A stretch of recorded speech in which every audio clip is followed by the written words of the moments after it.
Bonjour, aujourd'hui on va voir comment faire la mesure des puissances actives, réactives et apparentes sur un système triphasé.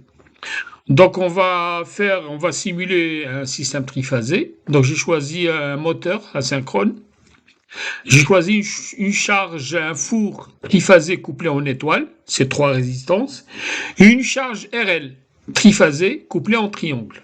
Ainsi vous allez voir comment faire les couplages, étoile, triangle, etc. Donc, je vais ramener les composants qu'il faut. Donc là, je ramène le moteur, j'ai ramené les trois résistances, j'ai ramené le réseau triphasé que je vais configurer avec les tensions entre phases de 400 volts, une fréquence de 50 Hz. Donc le moteur, je lui rajoute une charge constante, on va dire, que je vais lui imposer un couple de 3 Nm. Vous allez le voir tout à l'heure. Je viens d'ajouter un capteur de couple. Dans le cas où vous allez mesurer le couple, juste, on va pas l'utiliser, mais juste pour vous montrer comment ajouter un capteur de couple pour un moteur. Et on va ajouter un capteur de vitesse. Voilà. Donc à ces deux capteurs, on va ajouter des props, des sondes. Une qui permet de mesurer la fréquence de rotation en tours par minute. Et l'autre, ben, c'est pour mesurer le couple. Voilà. N et TU. Donc là, on va essayer de vérifier le terrain de Bouchereau. On va voir, on va le faire juste sur la puissance, hein. On aurait pu aussi le faire sur sur la puissance réactive. On va voir que la puissance totale mesurée, qu'on mesure en amont, juste après le réseau, est égale à la somme des trois puissances, c'est-à-dire la puissance active absorbée par le moteur, plus celle absorbée par la charge triphasée, RL, couplée en triangle, plus celle absorbée par notre four triphasé couplé en étoile. Voilà. Donc je vais un peu accélérer pour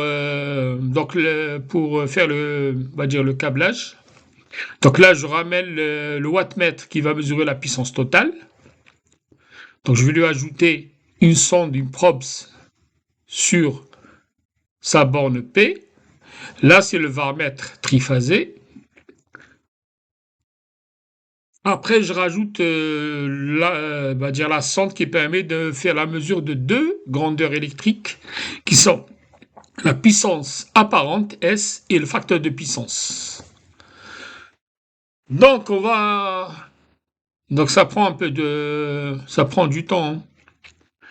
Il faut bien disposer les composants, les appareils de mesure, etc. Parce on va dire deux couplages à faire, triangle et étoile.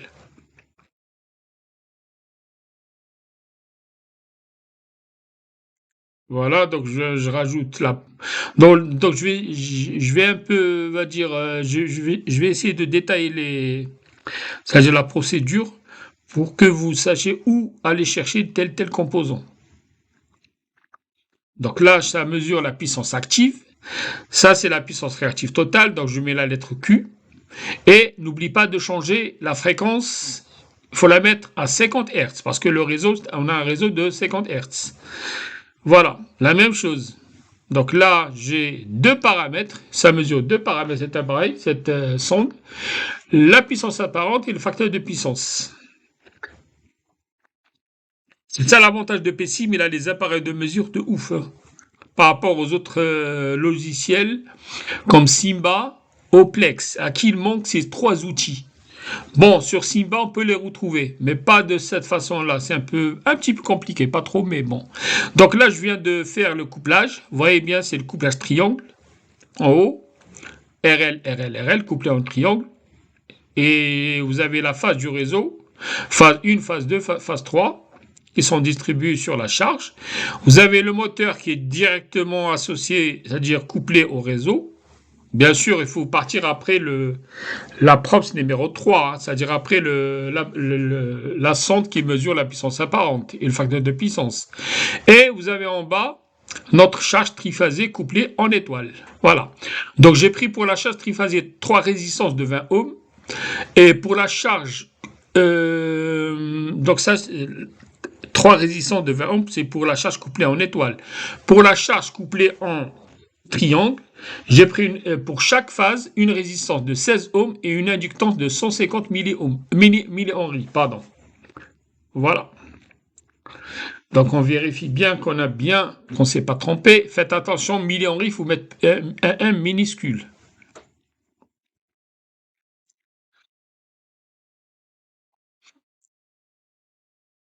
Voilà. Donc j'ai placé un ampèremètre en amont, juste après le réseau, ça mesure le courant total. J'ai ajouté un ampèremètre juste pour la phase 1 du moteur. Et le courant ID, c'est le courant de phase de la charge triphasée couplée en triangle. Et le IY, c'est la phase, pardon. Ça mesure le courant de phase de la charge couplée en étoile. Voilà, ça commence à venir. Donc là, je spécifie sur le réseau avec une tension composée de 400 volts, fréquence 50 Hz. Voilà. Donc là,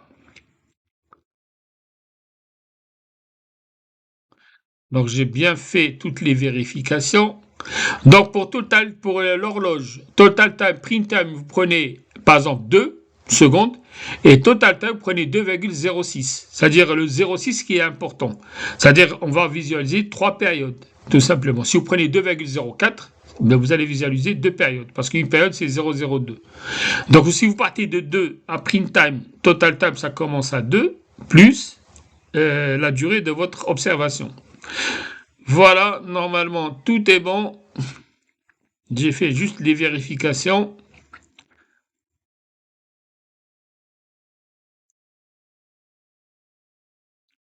Je lance ma première simulation et je vais visualiser P et Q, la puissance active totale et la puissance réactive totale. Voilà. Vous voyez bien, il faut se baser sur, on va aller sur mesure et aller sur average que j'ai déjà activé à partir des 3 points qui sont en haut à gauche. Average, c'est la valeur moyenne, hein. C'est ça qu'il faut utiliser. Donc, je spécifie 1 sur delta égale 50, parce qu'une valeur moyenne se calcule sur une période. Donc, si vous avez 1 sur delta, c'est la fréquence.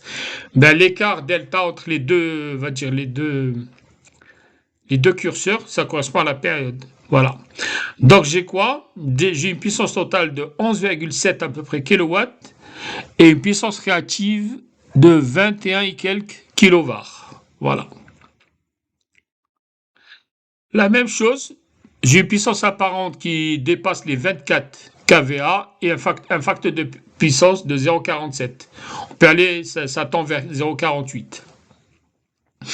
Donc voilà, on a fait les mesures. Maintenant, je vais ajouter le courant de phase. Je vais mesurer le courant de phase dans la charge triphasée couplée en triangle. Ça permet juste de calculer la puissance dissipée dans la charge triphasique couplée en triangle. Donc, une phase, c'est Rj carré. 3 phases, c'est 3 Rj carré. Là, je parle de la puissance active. Donc, il faut savoir que l'inductance ne consomme pas de puissance active. Donc, elle consomme. Donc, toute la puissance active, elle est dans la résistance. C'est pour ça qu'on calcule 1. On utilise la formule 3 Rj carré. C'est pour ça qu'on a besoin de mesurer le courant de phase dans la charge couplée en triangle. Et là, je vais mesurer, je vais utiliser la méthode pour mesurer la puissance dissipée dans le wattmètre. Non, pas dans le wattmètre, dans le moteur asynchrone. Je vais placer un voltmètre entre la phase et le neutre, sur la phase 1 et le neutre, et je vais j'ai le courant IM, et je vais envoyer IM et UM, et VM, pardon, tension phase neutre au bord du moteur, et le courant absorbé par la phase 1 du moteur. Et là, je vais activer le P, la puissance. Bien sûr, il faut spécifier 1 sur delta égale 50. Je ne l'ai pas fait, je crois, ici. Faites attention. Il faut bien préciser que 1 sur delta doit être égal à 50. Hein. Sinon, ça pose problème. Voilà, je viens de le faire là. Voilà, 50. Et là, je trouve à peu près 197 watts. Ça, c'est sur une phase. Puisqu'on a 3 phases, le moteur est équilibré. Donc, la puissance absorbée par l'ensemble du moteur, pour tout le moteur, c'est 3 fois 197. C'est un peu moins de 600 watts. Voilà. Donc, ça, c'est le moteur.